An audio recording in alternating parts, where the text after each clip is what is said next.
We tried our darndest, but we could not get the Steam Machine. So we're gonna make our own Steam Machine. With the knockoff version from AOOSTAR. This is the GODZ Mini PC, and recently this company has been advertising this as an alternative to the Steam Machine, but it comes with one big catch that might not make it a good option, and we'll talk about that after a word from today's sponsor. If you're a tech enthusiast, you probably spend a lot of time fine-tuning your setup. You'll spend hours picking the right keyboard switch, changing your RGB, and getting your desktop looking exactly how you want it. And that's why you should use a web browser built with tech enthusiasts and gamers in mind, like today's video sponsor, Opera GX. Opera GX comes with a built-in ad blocker and free VPN, as well as built-in resource management tools to help control how much CPU and RAM your browser uses, plus integrated messengers, music players, and social apps right in the sidebar, so everything is just a click away. And one of the biggest updates about Opera GX is that it's now available on Linux. So whether you dual boot, daily drive Linux, or just have a Linux machine somewhere in your setup, you get the same GX experience there too. My favorite feature is the GX mods. You can customize everything from wallpapers and startup animations to sounds, icons, and themes. There are literally thousands of mods in the GX store, so you're able to make your setup extremely unique and match your setup perfectly. And if switching browsers sounds like a hassle, the quick import tool brings over your bookmarks, browsing history, cookies, and even your Chrome extensions in just a few clicks, so you're up and running almost immediately. If you're interested in trying Opera GX today, be sure to use the link in the description down below. Big thanks to Opera for sponsoring today's video. Now, let's get back to it. So if you didn't already catch the drift, this is a mini gaming PC, but it does have some caveats that Matt will talk about in a minute. But basically, this is kind of like a laptop. It actually has some mobile specs such as the CPU and the GPU, but it does have upgradability, which you're gonna have to do. And those specs are a Ryzen 7 7435HS, which is an 8-core 16-threaded processor, and an RX 6600M. That's it, because the key is it does not come with storage and RAM pre-installed, and you are paying $599 for that configuration without storage and RAM. So when you're thinking about Steam Machine prices, cheapest model with 512 gigs of storage, looking at over $1,000. This seemed to be competitive because it does have a lesser GPU. It does need to be a little bit cheaper. So we did opt for getting 32 gigs of DDR5 memory. We went a little bit overkill because we're like, you know what, let's try to beat the Steam Machine in terms of RAM configuration. And we went for a 512 gig NVMe SSD to kind of match the same storage. And if we are running 32 gigs, the total price of the system ends up being $995, which is still pretty expensive, but still undercuts the Steam Machine. But we will be testing single channel as well, which brings the cost all the way down to $836, which might be better value. But the big debate is we have a 6600M versus a 7600. What's that difference going to be like and how this system works? Well, we'll unbox this thing, show you guys what it looks like, and then talk about what our mindset is about this mini PC. All right, so $599. Now, we'll say we did pre-unbox this because we got a lot of videos going on. So this already does have the storage and RAM in, which Matt's going to talk about how that process was, but we got to put back to normal so you guys can see what the unboxing experience is actually like. And as I mentioned, we did get the model with the 6600M. They actually do sell one with the 7600, but once you configure everything to match the Steam Machine specs, it ends up being like $200 more expensive than a Steam Machine. So practicality wise, we figured us being the budget bros, we should go with the cheaper model to show you guys what you could get, even though it is in theory slower in performance. This power brick, it's insane. It just would make more sense if they went laptop style and had this in the center. So, you know, you still had a power cord coming from it, but this as it sits would take up, I don't even know how many ports of a power plug. Unless you can get it upside down, you're gonna take up like 3 power ports. 20 volts at 14 amp. 280 watts. 280 watts? Yeah, okay. 280 watts, so that's respectable. Yep, 6600M. I'm not sure what the exact TDP of that is versus a normal 6600, but I remember the 6600 was like just barely over that threshold of needing power. It normally required like an 8-pin power, which would give you maybe like another 60-something watts. So at 130, 140 normally. So we'll see how power draw is when we get into SteamOS. Yep, so of course, Wi-Fi and Bluetooth built in, which even if you're not gonna use Wi-Fi and Bluetooth, you'd be surprised. It's a nice added bonus because for one, if you ever just randomly lose Ethernet for some reason, it's nice to have as a backup, and also Bluetooth devices like headsets and keyboards and controllers. Now, I'd love to have an actual Steam Machine for size comparison, but I will say, based on all the videos and images I've seen, this thing in total footprint should be a little bit smaller than a Steam Machine. Not by much, but it does go for this like aerodynamic design where it's very open. That's one thing that normally the mini PCs lack on, is most of them are just little square boxes. They don't look fun. I mean, nothing about them says gaming. The Steam Machine, I think a lot of the appeal is it looks like a gaming device. So the fact that they're doing this, I'm hoping that maybe this opens up the door for other companies to want to make mini PCs that actually have some character to them, and also just good airflow with easy upgradability. Especially with the GPU, I really did not want to see one that was going to just throttle itself so bad that you can't actually utilize all the horsepower it has to offer. You can see inside the PC on both sides, so you know exactly which side is which for upgrades. This side right here should be the CPU and GPU side, because you see that heatsink underneath there. It is very easy to remove these screws as well, and these panels do come off. The other side is the one you would remove for upgrading, which you will still do to show you guys what it looks like on the inside. Yeah, and it's really, the fan layout's so interesting because if you look in here, I don't know how well you guys can see this, but that just looks like it's cooling the RAM. Maybe there's some chipsets underneath it. And then this other side, I noticed that the fans are basically like floating above the heatsink and they're like off center too. I don't know if that's more efficient or if that's kind of just like we just needed to put some fans in there somewhere kind of deal. I will say the port layout is much better than a Steam machine. We have a lot of ports. So for our port selection, starting from the right side, we have our dual ports for the antennas, we have our DC in for power, we have a USB Type-C. We actually have separate audio jacks. So we have a mic in and then we also have a headset out. Looks like we get 4 USB 3s. That's some good port selection. And then of course, which we kind of see with a lot of the mini PCs, we have dual Ethernet ports. And then for display out, we actually get a display port and an HDMI, and they're both full size. That's pretty fun. Then the front of the PC, we have a power button. We have another USB-C. We, once again, this is crazy. We have another mic and audio port. And then we have another USB 3. And then we have a little tiny pinhole for reset. So a lot of ports, way more ports. This thing will be much more functional for like workstation level tasks beyond just gaming. And really, I know AOOSTAR, the company, they just started advertising, taking advantage of the opportunity that everyone's trying to get a Steam machine. They can't get it, but they're like, you know what, maybe I still want to build one. I've been waiting this long. Might as well advertise that you have a mini PC that can take SteamOS and you can upgrade it very easily if you already have your own RAM and SSDs, which if you do have that just lying around, what are you doing in this market? You're crazy. But for us, we had to go buy our own, and we'll show you guys what the upgrade options were like and why we plopped it in. And again, we'll be testing both configurations, dual channel 32 gigs, which is more expensive, and single channel 16 gigs, because it is DDR5 memory. So that single channel memory will actually be not as bad as running DDR4. So we have a H2 Allen bit loaded up here. And look at that, nice and easy. Yep, just remove all these screws. This panel will come off, and then the fan just kind of rests within these 2 screws right here. And then underneath that, you get access to your SSD and RAM, which we've already populated. Very simple to put together. Bare bones systems. I mean, I feel like you're gonna see them a lot more nowadays with RAM storage being so expensive, but I say it's less obtainable now because people aren't just gonna go out and buy their own RAM and storage because it's so expensive.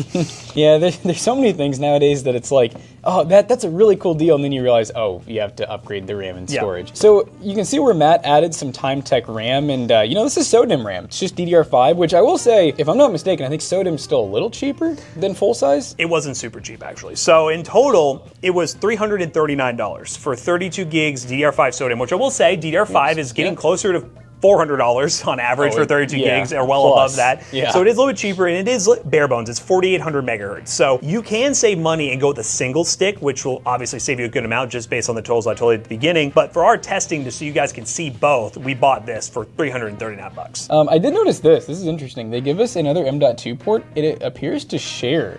I saw that when I was doing the upgrade. I was like, I'm going to use this one. Then I realized there's another one already. So that's the one I used. And we put our SK Hynix 512 gig Gen 3 drive. We paid $57 for used. We'd use on the SSD. This is the best bang for buck option for something like this. It's something weird with it being a laptop board, so I don't really know specific chipsets for it. But yes, it should be able to handle a Gen 4 drive, possibly a Gen 5 drive perfectly fine. I would just look up that specific CPU, the 7435HS, and see what it supports. Yeah, we'll look at the other side here and see what the heatsink looks like and the other fans. But I like how easy it is to tear this thing down. Like, it is very simple. There she is. So they are literally just like They're like graphics cards fans basically that are almost like offset. They do look like they're a standard fan header. You can kind of see how some of this magic works. You know, we have like a couple of riser boards for our I/O and whatnot. They even add some stuff like, you know, foam pieces for cushioning. It's a pretty big heatsink though. I mean, this is what's cooling our CPU and our GPU, which, you know, they're laptops. So realistically, this should be able to do a lot more than if it was in a laptop where the wattage is going to be like way held back because it's so small and held, you know. They don't want to have a giant power brick like this, but this is a lot of watts. So I'm assuming we're going to get some pretty good performance out of this. Now, obviously, you could just install Windows on this if you don't care about SteamOS and just do that. It works perfectly fine with Windows. But of course, with us trying to copy a Steam machine, we had to install SteamOS, which this time we did not use Bazzite. We used official SteamOS, which I just finished using in my PC for a personal rig kind of experiment. Go see that video if you want to see how that experience went. SteamOS, we just plugged it into this PC, and since it was bare bones, we were able to boot directly into that USB drive. Make sure Secure Boot is disabled, which by default, the Secure Boot was disabled on this mini PC already, so we didn't have to deal with that. We just go through the normal install process, hit install, and just like that, we were within SteamOS very quickly. Again, with it being bare bones, there really wasn't any issues with it trying to boot to another drive. It literally just went straight to the installer. So in terms of getting this up and running as a Steam machine, it's probably super easy. I say probably, it was really easy, just as easy as if you're just installing Windows on this device. But I loaded up some games on it to actually test, see what it performs like, and see if this is a good alternative for you guys at home who are wanting a Steam machine and just can't get one. And I'm just putting it back together so that we can actually game on it. Alright guys, we are playing some Arc Raiders, which just feels like a game that you would play on your Steam console. And we are currently running the 1080p resolution with FSR set to balanced. Obviously, you know, using something like a console, or of course the Steam console, you may be doing more than balanced FSR at times, but we don't have ray tracing on at the moment. We're just running high overall settings. Keep in mind, 6000 series does have ray tracing. It's the first gen AMD allowed it. It's not great though, and it will kind of hurt your performance a good amount. And obviously, Steam Machine advertising, well, when they first launched, was like 4K 60, that's what you can do. Well, they've kind of backtracked on that recently. It's been more like up to 4K gaming. Ooh, is this guy gonna be nice? Whoa. But for us, we're just gonna show you practically what we think makes sense, and that's 1080p and maybe 1440p with some upscaling, but you could in theory run it, but even then, this is slightly slower than the Steam Machine on the GPU side of things, because I'm not really feeling like we should push super hard in the resolution department. And obviously, you can hook this thing up to 4K TV. That's kind of part of the Steam Machine idea, but you can run any res you want. Like we always use a 4K monitor for our benchmarking, but we run the res at whatever we think fits the PC the best. But you can see we're getting close to 100 FPS just with balanced presets. So obviously, there's more upscaling you can do. We could always go to ultra performance, and then of course, there will be some games, especially on like the Steam Machine, that'll even support frame gen and stuff too. Oh god, that thing is, has it locked onto you, brother? I think he knows about me. I think he knows you're here. But dude, look at this. Oh, and this tech's working though. oh, barrel. It's a good thing my loadout's free. Hey, like even when we're getting shot and under fire, we're not dropping a ton of FPS. We are currently pulling 174 watts. So that's actually not too far off from the actual wattage of the power brick. So hey, this thing's actually getting fully utilized. If these same specs were in a laptop, I would almost guarantee we'd maybe be pulling like 120 watts realistically. That's probably the brick it'd come with. Oh wow, that's some damage. I don't even know what's following me, but I don't wanna, look at him. He's like, let me grab you. I got you. Well, we didn't make it out in Arc Raiders, but we got more games to test. Next game. All right, guys, we are in another game. We're running the Dead Space remake, currently running the following settings. We are at 1080p. If we go to video options here, it should be 1080p. We have some upscaling going on here on balance, some Fidelity FX, super resolution, and we're running the high preset. There was a lot of micro stairs I even had with like my 9800X 3D and 9070 XT in SteamOS on this game. Like that, I had that exact same lockup at home. Is that a micro stutter or like what's the next step above that? I don't know specifically what it is, but it's a stutter, and it happened a decent amount on my PC at home too, so I wouldn't necessarily chalk it up. The black screen I would chalk up to maybe this mini PC. Oh, the lights went out. Oh, the lights went out. Kind of weird. I don't know if that captured on the capture card. I'd be curious to see. There was a little black screen flickering. I did notice that. Sometimes PCs with our capture card have some issues. Yeah, this frame rate's fine. It's just those random stutters that make the gameplay experience not great. That's not even like a mini stutter. That's a like hard locking up and then flickering with a black screen. That is insane. This game is struggling, clearly. This might not be the best benchmark game. It might not be. This game itself might just be cooked on SteamOS. So again, your mileage may vary on certain games. They may or may not work properly. This one, for whatever reason, is having all sorts of issues. Let me see if I can actually get to something. You know, and one nice part about having a Windows-capable mini PC is you do get access to things like Secure Boot and TPM, so that even if you're running SteamOS, there may be games that you could still run that you couldn't normally run in like an ARM-based CPU or something like that. Yeah, and with this being Windows supported as well, you could obviously dual boot as well with your SSD if you want to set that up. I would run Bazite though. Bazite's much more friendly for dual booting rather than SteamOS, because SteamOS, the installer doesn't give you options to partition partition things out. So that can be a problem, especially if you are trying to run SteamOS official. So I would most certainly lean more towards Bazite if you're going to go down that rabbit hole. I don't like the flashes. I'll be curious to see if that popped up on the capture card, and there's another lockup right there. It's when we're like moving throughout the map, things are loading in and they're just very not good lockups. So example of a game that struggles a little bit. Let's move on to another one. We're now playing a throwback game. This is Halo Reach on the Master Chief Collection. We are running everything on the enhanced mode, and you can see we're on borderless 1080p, and we're running high. I mean, can't go any higher than this. We're literally maxed out, baby. And I don't think this, there's no upscaling built into Master Chief Collection, I don't think, right? It is just what it is. And Mr. Flaps is hitting running them my shots. pockets. The reason we like to test these games is a lot of people with SteamOS, they worry about the compatibility of certain titles, like not the mainstream ones. And obviously Master Chief Collection is not super mainstream anymore. People aren't playing it, and we're still having the black screen issue. We're gonna have to see what that looks like in post. PC or capture card, we may never know. I'm gonna lean, if it's fine on the capture card, I'm gonna lean it's the capture card being weird. We'll have to check that in post, and then we'll be able to tell you guys, but we'll see how frequent. There's another one. This normally is the kind of PC that would do this with the capture card, Yes. you know? So we'll see. We'll see how it holds up. What? Oh, right when it's about to get juicy. Where'd he go? Can I get him? Oh, did I kill him? Did I kill him? He's still alive. Can you not zoom in when you're sprinting? I guess you can't. No, I can't. No. No, it's getting more frequent. I'm still moving. Is my really? My punch isn't bound? Oh, it is. Dude, what is this game? Oh my goodness. It happened. And we're not gonna say anything there. We're just gonna stare at the camera when it happens. Holy headshots. I forgot this is one of those games where I probably wouldn't get penalized for leaving, but we're just gonna run it. Mr. Flaps. You're not gonna survive both these, Mr. Flaps. Oh yeah. This is cooking time. Yeah. Oh. Oh, I'm not gonna.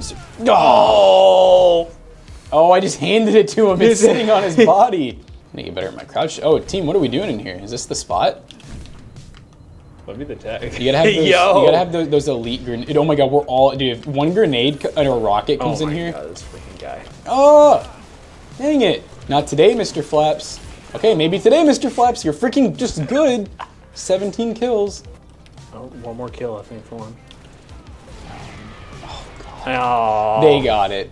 Well, Halo ran really well, and keep in mind, Steam, you got something stupid like 70,000 games to choose from. We're gonna check and see if that capture card actually had those issues, and then play one more game and we'll report back on what we saw.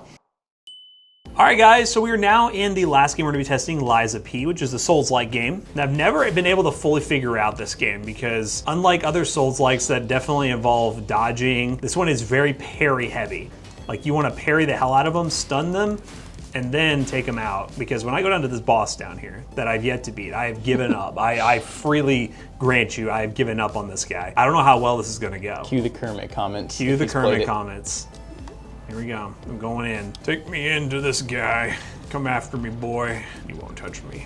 I won't let you touch me. Whoop. Okay, there you go, you get that. I hit you a little damage there. No, but no. Okay, we're cooking. Okay, all right, okay, I blocked that. Missed that. Okay, now I have basically a one tap. All right, that's great. Okay, cool. Oh! And I just died. The Steam machine is expensive, so this inherently is still not a great bang for buck, but it's a mini PC. You're always gonna pay a premium for that. If you want the living room experience that runs SteamOS, this does do that. But is it gonna be like amazing bang for buck compared to the Steam machine? I would say no. It's probably on equal footing in terms of price performance, but as we promised during the outro, we will show you guys some side-by-side of going with the lesser memory, because we are running 32 gigs DDR5 right now. We'll go to 16 single channel so you guys can see the difference. And then from there, you know, you'll have all your information you need to decide whether or not it's worth it for you. Yeah. I'm going back in. Yeah. I'm going back in. I'm gonna die again. Okay, here we go. Go on, get him. Go on, get him. Dude, look at his fire wiener. Don't hit me with, you see that? I see the that fire bulge? wiener. It's crazy. Cast a spell on you. Oh, no. Oh, so I can only do 2 hits. And then I'm dead. There it goes, ladies and gentlemen. The loop keeps going over and over again. Liza P working all right. Again, we'll do that testing, and then let's talk about the different memory configurations that you could save some money on with this PC, potentially, if you want to copy it at home. So this mini PC ended up being pretty darn good, and of course, this is just a normal PC essentially that we have put Steam OS on, so there is going to be certain features like auto on with HDMI power and using a Steam controller with. You may not get all those full support features, but it definitely beats the Steam machine in terms of price, and also you may not be able to get a Steam machine. So let's talk about the benchmark numbers we told you guys that you could do if you want to save some money going with the single 16 gigs versus dual 32, and the difference was there, but not super obvious. First up, CS2 1080p low with 32 gigs dual channel, we got an average of 432 FPS, the 1% low of 171. When you run 16 gig single channel, you do lose a decent amount of frames, but you still maintain a pretty high FPS number. CS2 1080p low, we got an average of 303 FPS, the 1% low of 137. Then we ran Cyberpunk, a more GPU-bound game, 1080p medium settings with FSR set to balance. 32 gigs got an average of 123 FPS, a minimum 101, and a max of 150. And when you go single channel 16 gigs, you lose a little bit of FPS, but not too bad. We end up getting an average of 118 FPS, a minimum of 94, and a max of 145. And if you're wondering the price difference of going with single channel versus dual channel and having the capacity, you can save about $159 right now. Yeah, pretty crazy. This definitely would have been a no-brainer just to go dual channel a while back, but obviously now the reason the Steam machine is so expensive with storage and RAM pricing is the same reason that you may want to think about going with less storage and less RAM on this build. So if you're like us and you can't get a Steam machine, but for whatever reason you really do want one, this might be a good option to consider, and you can buy one today by using the link down below. It's a link and it will help us out. Let us know what you think of this. Would you prefer this over a Steam machine, or are you somebody who is already in the market for a Steam machine and wants the plug and play experience that it has to offer? I do get the appeal of that, and maybe one day we will get one for a video, but right now this is probably the best we can do for you guys in showing you the DIY option that is pretty easy to put together. So as always, we hope you guys enjoyed today's video. If you did, make sure you check out our other two YouTube channels and also our twitch.tv/toastybros. And do not forget to like, comment, and subscribe. See you guys in the next one. Bye-bye. So this mini PC will be for sale at PCBros.tech. A lot of the really cool one-off projects actually go up for sale at PC Bros. PCBros.tech is our PC selling business. We sell full gaming desktops, laptops, and mini PCs, and even peripherals and monitors and so much more. Someone's in here making a ruckus over there. Who is that? Sorry. Chud. I dropped something.